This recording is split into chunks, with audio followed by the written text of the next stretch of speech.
أعوذ بالله من الشيطان الرجيم بسم الله الرحمن الرحيم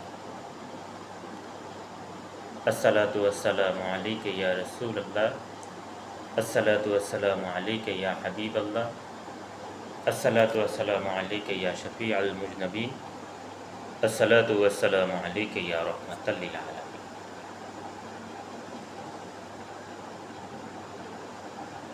দূরে এবং কাছে দেশে এবং প্রবাসে যে যেখান থেকে আমার এই ভিডিওটি দেখছেন সকলকে পবিত্র মাহে রবিউল আউয়াল এবং ঈদে মিলাদুন নবী সাল্লাল্লাহু আলাইহি সাল্লামের শুভেচ্ছা ও অভিনন্দন।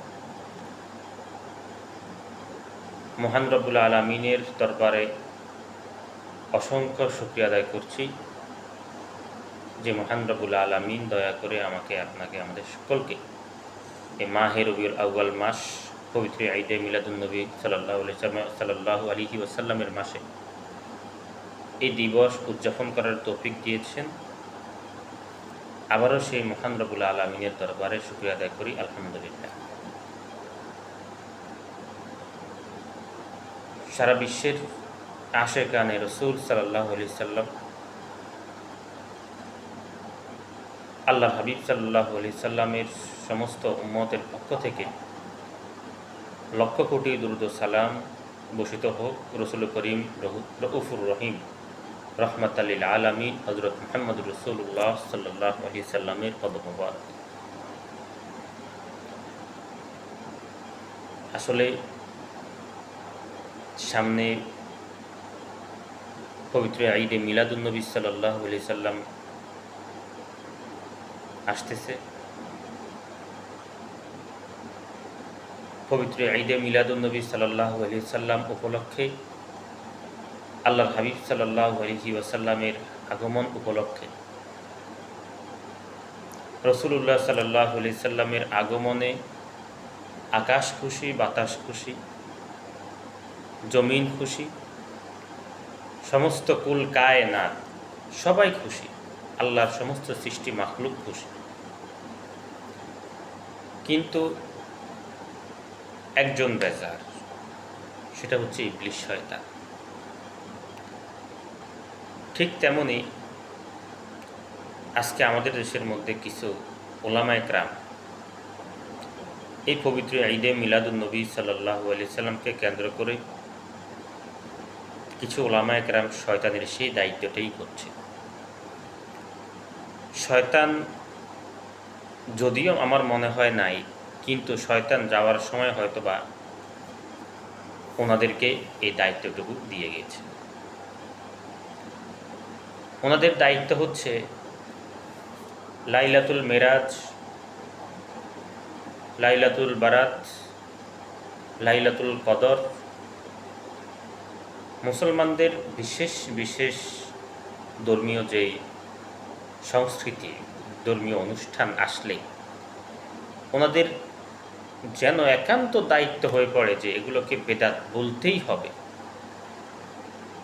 হাটে মাঠে ঘাটে ওয়াজের মঞ্চে যেখানেই যাবে বেদাত বেদাত বেদাত বেদাত বেদাত, এটা বেদাত ওটা বেদাত, এটা করা যাবে না ওটা করা যাবে না, এটা যেন শয়তানের পক্ষ থেকে ওনাদের উপরে এটা একটা দায়িত্বই হয়ে যায়। শয়তান তো সরাসরি আসতে পারে না, ওনাদেরকে ডাইরেক্ট সরাসরি পাঠিয়ে দেন, ওয়াজের মঞ্চে হোক,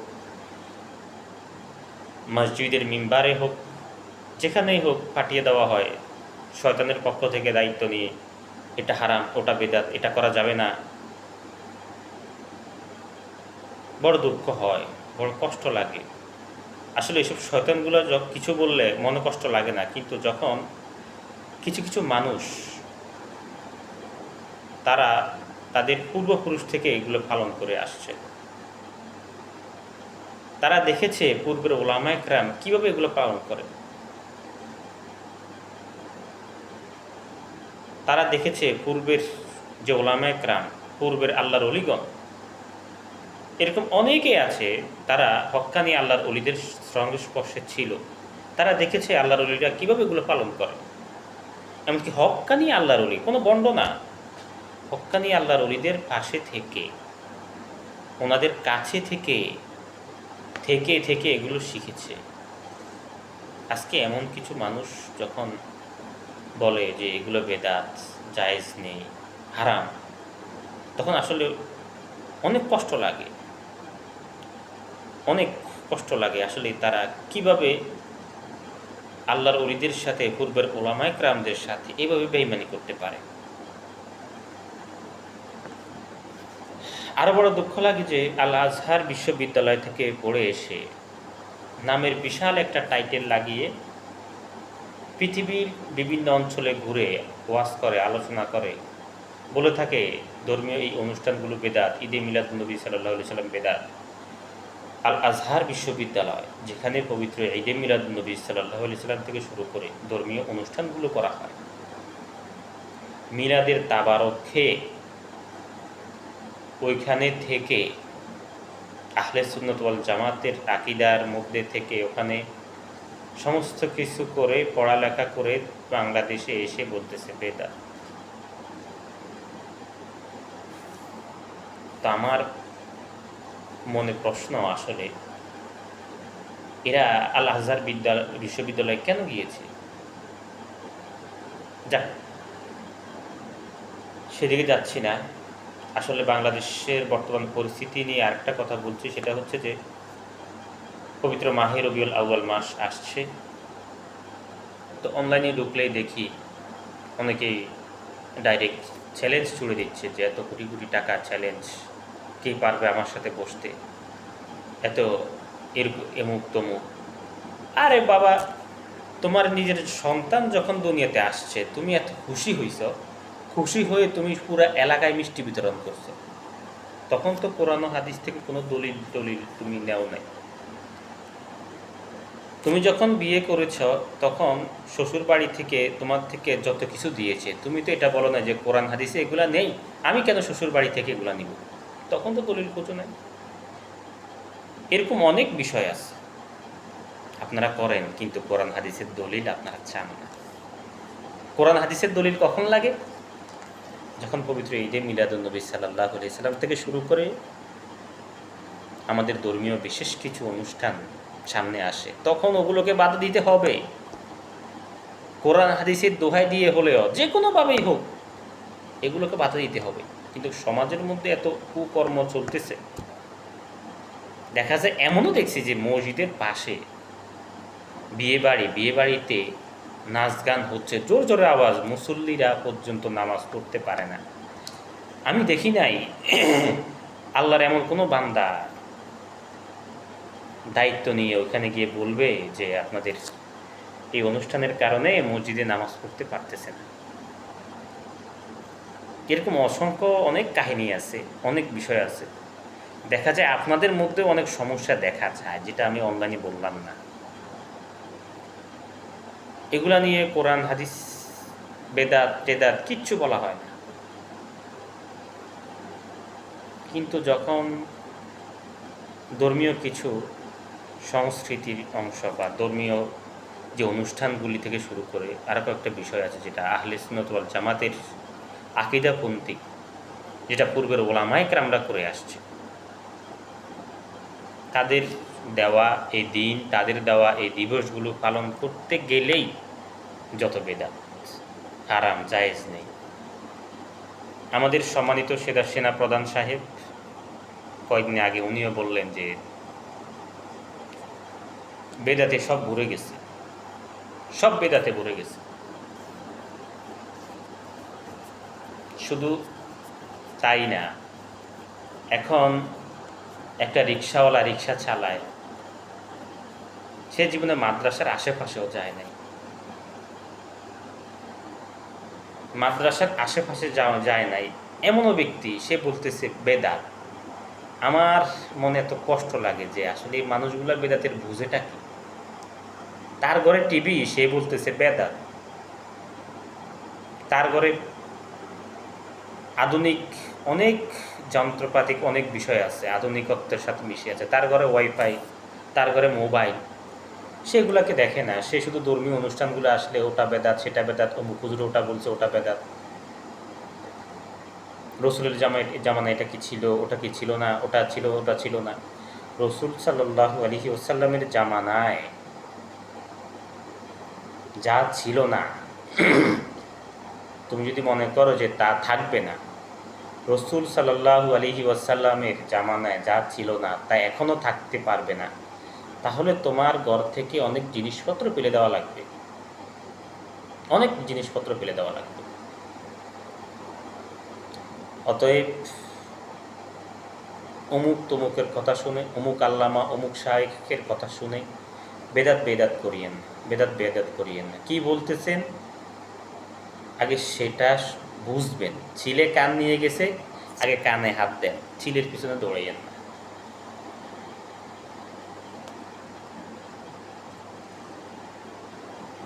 আপনারা পবিত্র ঈদে মিলাদুন্নবী সাল্লাল্লাহু আলাইহি সাল্লাম থেকে শুরু করে ধর্মীয় অনুষ্ঠানগুলো পালন করেন না, করেন না, সেটা আপনাদের ব্যক্তিগত বিষয়। আপনাদের কাছে দলিল নেই, যারা করে তাদের কাছে অসংখ্য দলিল আছে, আপনারা তাদের সাথে বসেন। আপনি পান নাই, সেটা আপনার ব্যক্তিগত অজ্ঞতা, কিন্তু যারা পেয়েছে, যারা ডাকতেছে যে আসেন আমরা পেয়েছি, আমাদের সাথে বসেন।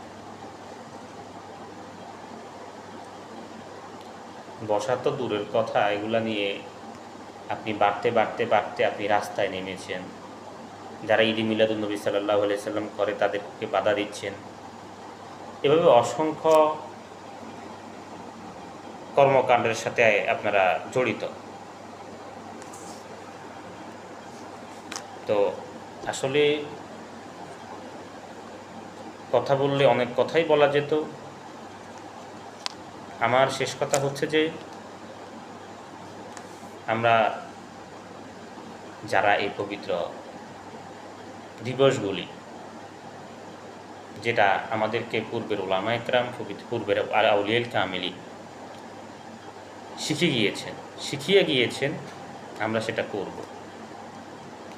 আপনি যদি বলেন না এগুলো করা যাবে না, তাহলে আমি কাগজে লিখে দিব যে যিনারা করেছেন, আপনি বলবেন, লিখিত দিবেন যে ওনারা জাহান্নামে, সব জাহান্নামী।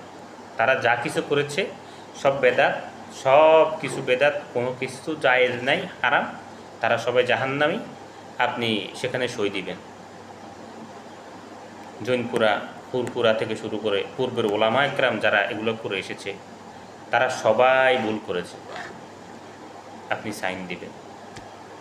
তাহলে আমরা চিন্তা করব মানা যায় কি না যায়, পরবর্তীতে চিন্তা করব। আমরা এইটা বলবো না যে আমরা মানব না। আপনি মানেন না, সেটা আপনার ব্যক্তিগত বিষয়, কিন্তু যে মানে আপনি তাকে এভাবে বাধা দিতে পারেন না, বেদাতি বলতে পারেন না। ওই যে আমি আগেই বলছি যে বেদাত শব্দটা যদি আনেন, তা আপনার মধ্যে থেকে অনেক কিছুই থাকবে না। আপনি যে স্টেজে উঠে বলেন রসুলের জামানায় ছিল না, রসুল সাল্লাল্লাহু আলাইহি সাল্লামের জামানায় যেটা ছিল না সেটা করা যাবে না, এটা যদি আপনি বলেন, তাহলে আপনার অনেক কিছু থাকবে না, অনেক কিছু। এই যে আপনি কারেন্টটা ব্যবহার করেন না, এটা তো রসুল সাল্লাল্লাহু আলাইহি সাল্লামের জামানায় ছিল না। আপনি আপনারা যা বলেন এগুলো হুঁশ রেখে বলিয়ে। রসুল সাল্লাল্লাহু আলাইহি সাল্লামের জামানায় ছিল না, এটা বর্তমানে আছে, এটা অসংখ্য অগণিত অনেক কিছু আছে। অনেক উদাহরণ দিতে গেলে অনেক সময় লাগবে। কথা হচ্ছে যে আপনি পালন করবেন না, সেটা আপনার ব্যক্তিগত বিষয়, কিন্তু এটাকে বেদাত বলে, করা যাবে না বলে একতরফা কাউকে এভাবে ঢালাভাবে কাফের বলা, বেদাতি বলা, এটা কখনোই ঠিক না। আপনি একজন আলেম, যদি আপনি আল্লাহর হাবিব সাল্লাল্লাহু আলাইহি সাল্লামের উম্মত হয়ে থাকেন, আপনি যদি আল্লাহর একজন বান্দা হয়ে থাকেন, অবশ্যই এসব কর্মকাণ্ড করার আগে আপনি ভেবেচিন্তে করবেন, অবশ্যই ভেবেচিন্তে করবেন, কারণ আপনি একজন আলেম। পবিত্র ঈদে মিলাদুন্নবী সাল্লাল্লাহু আলাইহি সাল্লাম থেকে শুরু করে এই ধর্মীয় অনুষ্ঠানগুলা আমরা আসমান থেকে আনি নাই, আমাদের উপরে আসমান থেকে পড়ে নাই। এগুলো পূর্বের ওলামায়ে কেরামদের মাধ্যমে ওনাদের হাতের উপরে যুগের পর যুগ চলে আসছে, চলতেছে। তখন এগুলোর বিরোধিতা কেউ করতে আমরা এত দেখি নাই। যদিও করতো তাহলে সে চুপ ছিল। কিন্তু এখন এগুলো নিয়ে এত বাড়াবাড়ি, আজ থেকে 20-25 বছর আগে তো এটার বিরোধিতার কোনো অস্তিত্বই দেখি নাই। এখন এগুলো নিয়ে এত বাড়াবাড়ি। যাক, আল্লাহ পাক রব্বুল আলামিন আমাদের সকলকে হেদায়েত নসিব করুন। আমি আমার শেষ কথা এটাই বলবো, পবিত্র ঈদে মিলাদুন্নবী সাল্লাল্লাহু আলাইহি সাল্লাম জুলুস মাহফিল চলবে ইনশাআল্লাহ। ইনশাআল্লাহ এই মাহফিলগুলো চলবে, ধর্মীয় অনুষ্ঠানগুলো চলবে। আল্লাহ পাক রব্বুল আলামিন যতদিন এই দুনিয়াতে হায়াতে জিন্দেগিতে রেখেছেন, ইনশাআল্লাহ আমরা যারা আহলে সুন্নাত ওয়াল জামাতের অনুসারী, আমরা এই দিবসগুলো করব। আমরা পূর্বের আউলিয়ায়ে কামিলিনদের মাধ্যমে যা কিছু পেয়েছি আমরা তাই করব। আমরা তাদের মাধ্যমে ইসলাম শিখেছি, ইসলাম জেনেছি। আমরা তাদের মাধ্যমে কোরআন পেয়েছি, হাদিস পেয়েছি, তাদের মাধ্যমে দ্বীন পেয়েছি। তাদের দেখানো পথ ও মতের উপরেই আমরা চলব। আমার বক্তব্য এখানেই শেষ করে বিদায় নিচ্ছি। আসসালামু আলাইকুম ওয়া রাহমাতুল্লাহি ওয়া বারাকাতুহু।